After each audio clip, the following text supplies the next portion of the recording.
Welcome to special analysis. నేను రమ్మ మండవ. ఈ రోజు అనాలిసిస్ లో భాగంగా మనం తీసుకోబోతున్న టాపిక్ ఏంటంటే, ఆల్రెడీ ఇక్కడ ఒక టైటిల్ పెట్టున్నాం మనం. టెక్కలి వైసీపీలో దువ్వాడ వర్సెస్ పేరాడ అనేసి ఒక టైటిల్ పెడతాం జరిగింది.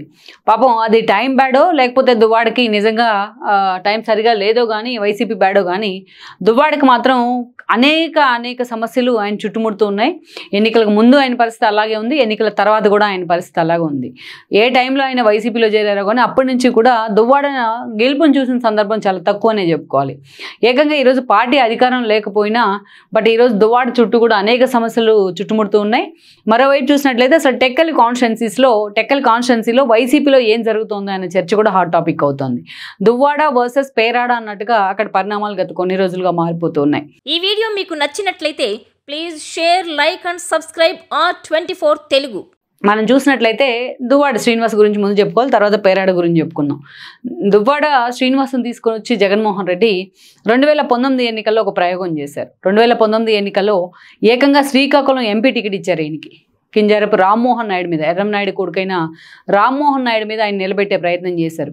యాక్చువల్గా శ్రీకాకుళం ఎంపీ కాన్స్టిట్యున్సీని ఎలాగైనా తను కైవసం చేసుకోవాలనేది జగన్మోహన్ రెడ్డికి ఎప్పటి నుంచో ఉన్న కోరిక కూడా.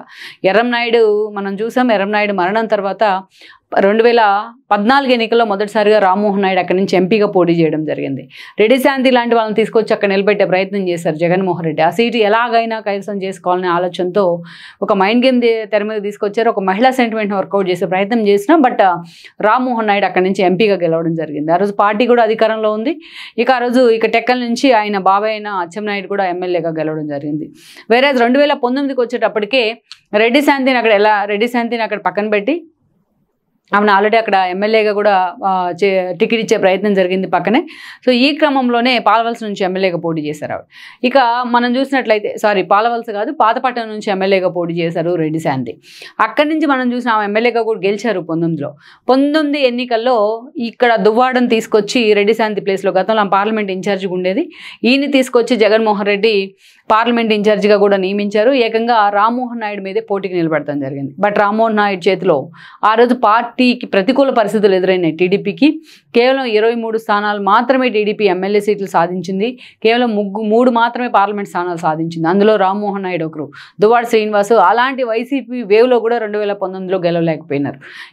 అప్పటి నుంచి కూడా ఆ 5 ఏళ్ల పాటు అనేక రకాల ఈక్వేషన్స్ అక్కడ చోటు చేసుకున్నాయి. జగన్మోహన్ రెడ్డి దువ్వాడ ఎలాగూ రామ్మోహన్ నాయుడిని ఎదుర్కోలేకపోయారు కాబట్టి ఆయన తీసుకొచ్చి టెక్కల్లోని ప్లాన్ చేయడం జరిగింది. టెక్కల్ నుంచి అప్పటికే ప్రతిపక్షంలో ఉన్న సమయంలో కూడా పార్టీ అచ్చెన్నాయుడు గెలిచున్నారు. తన అన్న కొడుకైన రామ్మోహన్ ఎంపీగా గెలిస్తే తాను ఎమ్మెల్యేగా గెలుచున్నారు. పార్టీ ప్రెసిడెంట్గా కూడా పనిచేశారు ఆయన. సో అలాంటి అచ్చెన్నాయుడికి చెక్ పెట్టాలంటే దువ్వాడ కరెక్ట్ అనుకున్నారు ఏమో కానీ జగన్మోహన్ రెడ్డి పార్లమెంట్ కాన్స్టిట్యున్సీ నుంచి ఆయన తీసుకుపోయి మళ్ళీ అసెంబ్లీ ఎన్నికలు కొంచెం ముందుగా దువ్వాడని నియమించారు టెక్కలి ఇన్ఛార్జిగా అచ్చెన్నాయుడిని ఎదుర్కొనేందుకు. మరోవైపు చూసినట్లయితే మధ్యలో దువ్వాడని పక్కన పెట్టి ఆయన వైఫ్ అయిన వాణిని తీసుకొచ్చి ఇన్ఛార్జిగా నియమించారు.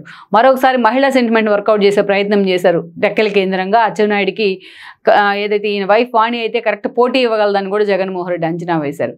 కానీ లాస్ట్ మినిట్లో ఏం జరిగిందో ఏమో కానీ లాస్ట్ మినిట్కు ఇంకా ఎలక్షన్ కొద్ది రోజులే ఉందనగా మళ్ళీ వాణిని తీసేసి అదే ప్లేస్లో దువ్వాడని ప్లాన్ చేసే ప్రయత్నం అయితే జరిగింది.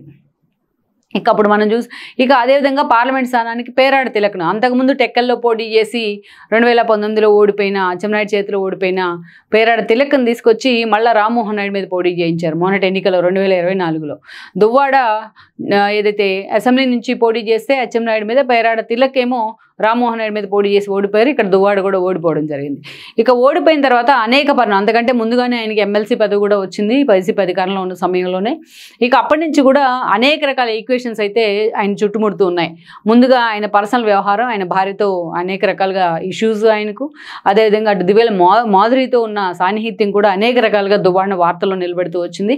ఏదో ఒక కాంట్రవర్సీతో ఎప్పుడు వార్తల్లో ఉండేందుకు ఆయన ఇష్టపడతారు అనుకుంటాను నేను. సో అందుకే ఎప్పుడు కూడా దువ్వాడ ఏదో ఒక రూపంలో వార్తల్లో ఉన్నారు. అయితే ఈ క్రమంలో తన పర్సనల్ లైఫ్ మీద, పర్సనల్ కాంట్రవర్సీల మీద ఫోకస్ పెట్టిన దువ్వాడ ఈరోజు పూర్తి స్థాయిలో కాన్స్టిట్యున్సీని వదిలిపెట్టి ఆల్మోస్ట్ మిగతా ఇష్యూల మీదే ఎక్కువ ఫోకస్ పెడుతున్నారన్న విమర్శ అయితే ఉంది. అందుకనే జగన్మోహన్ రెడ్డి ఆయన ఈ స్థాయిలో హడావుడి చేస్తున్నారు కాబట్టి జగన్మోహన్ రెడ్డి ఇటీవలే పేరాడ తిలకను తీసుకొచ్చి అక్కడ ఇన్ఛార్జిగా నియమించారు. మళ్ళీ శ్రీకాకుళం ఇన్ఛార్జిగా ఉన్న ఎంపీ కాన్స్టిట్యున్సీ ఇన్ఛార్జిగా ఉన్న పేరాడ తిలకను తీసుకొచ్చి మళ్ళీ ఏదైతే టెక్కల్ ఇన్ఛార్జిగా నియమించే ప్రయత్నం అయితే జరిగింది. ఇక్కడ చూసినట్లయితే ఎప్పుడైతే పేరాడ తిలక్ని టెక్కలి ఇన్ఛార్జ్గా పెట్టినారో అప్పటి నుంచి దువ్వాడ వర్సెస్ పేరాడ వర్గం అన్నట్టుగా అక్కడ స్థానికంగా ఫైట్ జరుగుతూ ఉంది. మరోవైపు చూసినట్లయితే పేరాడ తిలక్ని అక్కడ నియమించిన దగ్గర నుంచి కూడా రేపటి ఎన్నికల నాటికి తానే అక్కడ ఎమ్మెల్యేగా పోటీ చేయబోతున్నానంటూ కూడా దువ్వాడ శ్రీనివాస్ ప్రచారం చేసుకుంటూ ఉన్నారు. దీన్ని పేరాడ తిలక్ వర్గం అంత ఈజీగా తీసుకోలేకపోతుంది. 2 సార్లు తనకి అసెంబ్లీ నుంచి పోటీ చేసినా, పార్లమెంట్ నుంచి పోటీ చేసినా 2 సార్లు వైసీపీ నుంచి లాస్ట్ మీట్లో టికెట్ దక్కింది. అందు కారణంగా లాస్ట్ మీట్లో తాను ఓటమి పాలయ్యాను, తన కెరీర్ నాశనమైంది వైసీపీ కారణంగా అన్న ఆలోచనలో పేరాడ తిలక్ ఉన్నారు. అందుకే ఈసారి చాలా ముందు నుంచే అచ్చెన్నాయుడు లాంటి ఒక టవరింగ్ పర్సనాలిటీని కొట్టాలి అంటే ముందు నుంచే గ్రౌండ్ వర్క్ చేసుకోవాల్సిన అవసరం ఉంటుంది. అందుకే ఈసారి పేరాడ తిలక్ ఆ స్థాయిలో గ్రౌండ్లో పూర్తి స్థాయిలో వైసీపీ తరఫున పనిచేసుకుంటూ వస్తున్నారు తన ఇన్ఛార్జిగా నియమించిన దగ్గర నుంచి.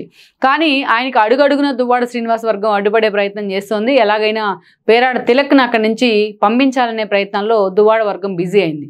ఈ క్రమంలోనే దువ్వాడ వర్సెస్ పేరాడ అన్నట్టుగా అక్కడ పరిణామాలు మారిపోయాయి. ఇప్పటికే అధిష్టానానికి వీళ్ళ వైపు నుంచి ఫిర్యాదులు కూడా అందినా ఇంకా జగన్మోహన్ రెడ్డి ఆ కాన్స్టిట్యున్సీని అలాగే లైట్ తీసుకుంటున్న పరిస్థితి కనిపిస్తోంది.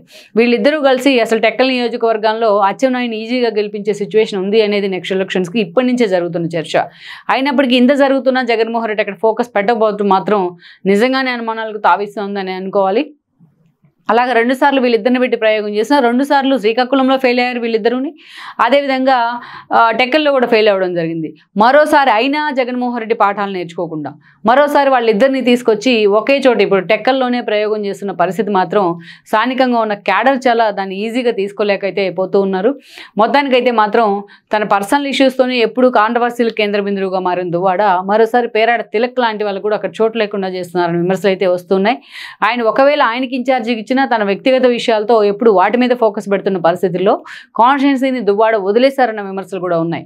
మరి జగన్మోహన్ రెడ్డి ఇప్పటికైనా ఈ విషయంలో అటు పేరాడ వర్గానికి అదే దువ్వాడ వర్గానికి ఒక క్లారిటీ ఇచ్చే ప్రయత్నం చేస్తారా, లేకుంటే వీళ్ళిద్దరూ ఇలాగే ఎన్నికల వరకు కొట్టుకుంటూ ఎన్నికల వరకు గొడవలు పెట్టుకుంటూ ఎన్నికల వరకు ఆధిపత్య పోరుతో టెక్కలి నియోజకవర్గాన్ని అటు ఏదైతే అచ్చెన్నాయుడు చేతిలో పెడతారన్నది కూడా ఇప్పుడు అక్కడ హాట్ టాపిక్గా మారుతోంది. మొత్తానికైతే మాత్రం టెక్కల్లో వైసీపీలో ఉన్న ఈ పరిస్థితిని జగన్మోహన్ రెడ్డి ఎంతవరకు ఈ పరిస్థితికి చెక్ పెడతారు, వివాదాలకు ముగింపు పలికే ప్రయత్నం చేస్తారన్నది చూడాల్సి ఉంది. ఈ వీడియో మీకు నచ్చినట్లయితే please share, like and subscribe R24 Telugu.